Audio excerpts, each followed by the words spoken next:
This is Hidden Killers with Tony Brewski. Matthew Lee Richards, 42-year-old former youth pastor at Crossroads Christian Church. It always starts out great when you hear that, isn't it? It's like, oh, this is going to go well when you're a youth pastor. At the beginning of a true crime story, pled guilty to 2 counts of attempted first-degree murder after admitting to stabbing his wife and 4 children in an act tied to an imminent eviction due to overwhelming debt. Well, he didn't pray that away, did he? Richards remains in Johnson County Jail and is scheduled for sentencing on March 26. According to the Johnson County District Attorney's Office, several 911 calls were received just before 4 a.m. on September 16th of 2023, reporting a house fire and a stabbing in Shawnee residence, a suburb of Kansas City. One caller described hearing a fire alarm and a distressing account of a father chasing his children with a knife. Can you imagine? You know, like you do in a fire situation. Well, another reported a stabbing. Officers arrived at the scene, discovered 3 victims with stab wounds outside the blazing home. Investigators reported that smoke was billowing from the residence and that an explosion had blown out the garage doors. An affidavit detailed that Richard's wife, 4 sons, including one 19-year-old, with the remaining minors and daughter, were all stabbed, with his wife and 2 children sustaining serious injuries. One of the children later told officers that the family had been asleep when Richards began his attack, with one minor stating, "Dad has a knife." Upon being apprehended and treated for smoke inhalation, Richards reportedly confessed during an interview saying, "I stabbed my family." Detectives later revealed that Richards had not been honest with his wife about their dire financial situation, facing eviction that very day. The family had not been prepared, prompting Richards to hatch a plan that involved setting the house on fire as a cover for his attack. He admitted that after igniting the fire in the basement, he armed himself with a knife and began stabbing his family. Though Richards claimed limited recollection of stabbing the children, investigators noticed his acknowledgement of the violence inflicted upon them, including detailed injuries such as a horizontal slash across the son's neck and a laceration that exposed internal organs. Neighbors recounted the chaos unfolding that night, saying, "It's sad, knowing that we've seen those kids out playing in their driveway with their family." Kind of sounds like something my mom. It's sad. You kind of did that, like impersonating your mother. It's sad. You know, it's like he's fucking butchered his family. It's beyond sad, said one local resident, adding that the normally quiet neighborhood was soon overrun with fire crews and police. Richards, who had served as a youth pastor since 2016 and was known for his warm, engaging style with children, had also been a 7th grade English teacher at Christ Prep Academy. I'm thinking these places may need to screen their employees a little bit better. His online biographies, once celebrating his love for teaching and his family's shared passions for God, people, and sports, have since been removed. I'd love to have read those, though, because I wonder if we would have read that and gone, yeah, there's red flags all over this shit. where it may look like really like perfect and wonderful and like, oh, look what a great Christian man this is. And like, if you're not part of that group, you're like, oh, holy shit, this is not good. And somebody like him is playing the part, so he's just telling everybody what they want to hear. Yeah. And look at me, I'm a good Christian man. And my God, he's a monster. Like what? Yeah. In response to the tragedy, Crossroads Christian Church's senior pastor, Kurt Witten, expressed deep shock and sorrow via Facebook, calling the events a tragedy beyond what any of us could have imagined. Okay, that's better than just sad. So he beat the neighbor's response. And it really is a tragedy. It is. It's fucking horrible. And you can't even wrap your brain around that. And you think you know this person. Yeah. On top of it, that's like you or me doing something this horrific. I'd be like, no. Like, when you really know someone, especially someone who's the youth pastor, and everybody at church is like, he's so good with the kids. I wonder how well he was. I mean, I wonder how much people did know him, though, or if it was more surface. Obviously. Exactly. And he could be just really good at hiding everything. He hid the financial problems from his wife. Yeah. And until the day they're supposed to be evicted, he still didn't tell her. And his answer to being evicted was to kill everybody. I mean, there's a set the house level of grandiosity there where, like, well, if it's so simplistic, it's great. Yeah, there's a lot going on there. There's a lot going on with that mind.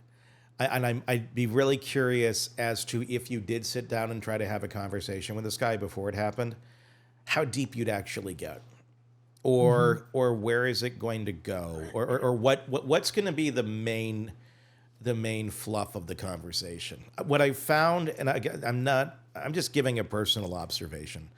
What I have found, and I have a lot of life experience in this area, that with folks who are quite religious, I don't know the level, but he was a youth pastor, so I'm assuming he was probably pretty up there. Christ Prep Academy. Yeah, and Christ Prep. So I'm not saying they're bad by any means, so just follow me here.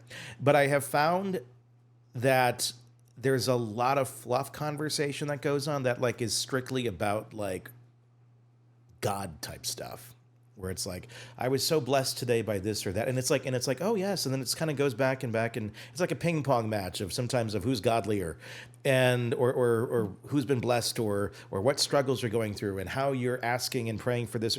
But but there's a level where it doesn't get down to the humanity of what that person is feeling and truly feeling and struggling with and what's going through their mind. A lot of times I feel like it just goes straight to, well, it happened for a reason, or I'm going to pray for this, or this is, there's it removes the element of human in it, and it's like, okay, I mean, I'm not saying you can't have faith in something, but I'm saying you need to examine your emotions and your feelings and not just like throw it there and like, well, because when that doesn't happen, when the voila, I prayed for it and it didn't get fixed the way you wanted it to. Or if it does, wonderful. But if it doesn't, you still are going to have these emotions, and you got to kind of work through them. I think you can have both. I really do. I'm not saying that one is exclusive to the other. I'm just saying I see so much of it where it's just this. And I know faith is supposed to be blind, and that's fine. But you shouldn't be blind to your emotions and what's going on within you, because that shit will come up and catch you if you don't work through it, which I'm guessing is what happened here. And, we do hear a lot of stories about youth pastors and children and inappropriate relationships and pastors of mega churches who are going through the money like crazy. And I think people like him are taking advantage of these people's trust because he's standing behind God and being a man of faith. So they're not questioning him. He's good moral character. He believes in God. He believes as we do.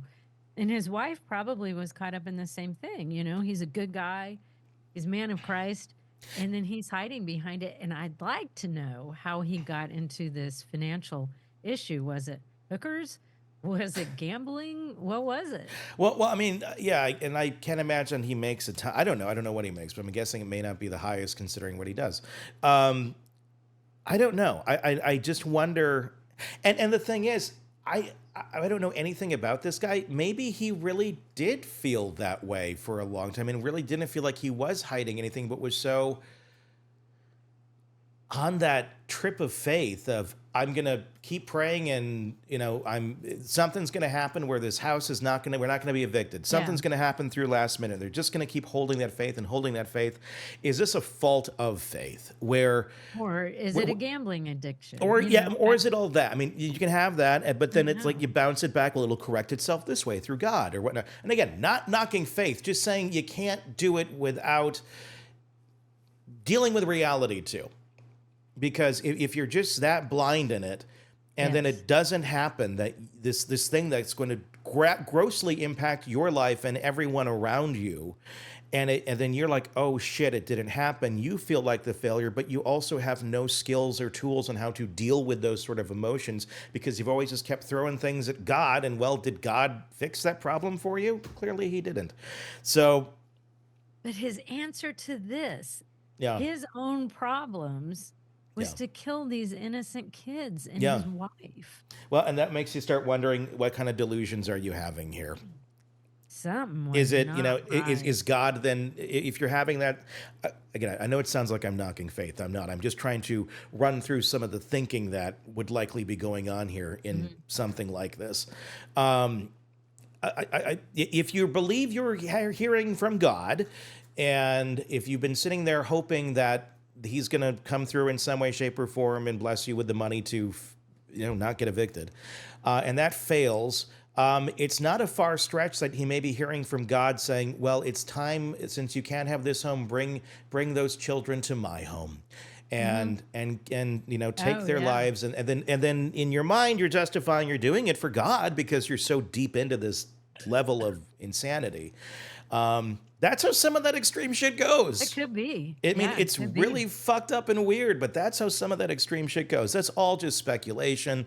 And again, that's not the average person of faith by any means. But when you go so deep down, you mix in some tragedy, you mix in some illness, some whatever, some just, gullible type thinking, and don't mix in reality with it, which they can coexist.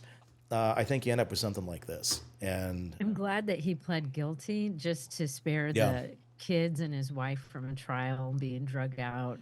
yeah, And I look, with the church, I think they're stepping up to help this poor they woman are. and these kids. Yeah. It's like I can't imagine what she's going through. That's And where it's the middle of the night. Like they yeah. go to bed thinking everything's fine. They're going to get up the next day and go to school or whatever it was they had going on. And he has these other plans. Like they just go to bed like a regular night, and he knows he's going to set the house on fire and stab all his kids.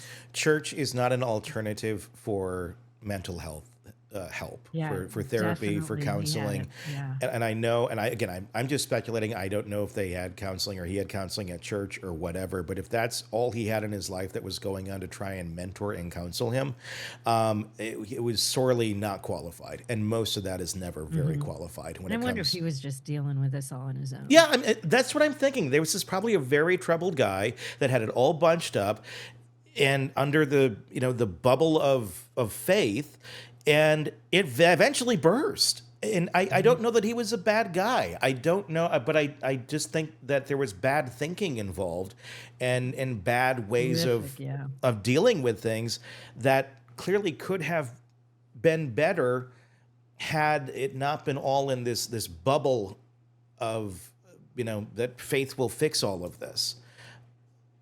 I'm thinking that's probably where it went. I don't know. That's my own conjecture It's of it. hard to tell. It really is, but Or was he just hiding behind faith and he wasn't a man of faith at all? or was he a horrible person? Yeah, I don't Yeah. know. The way that this strikes me, it strikes me more as this was a crime of passion and some sort of conviction that this was what he needed to do.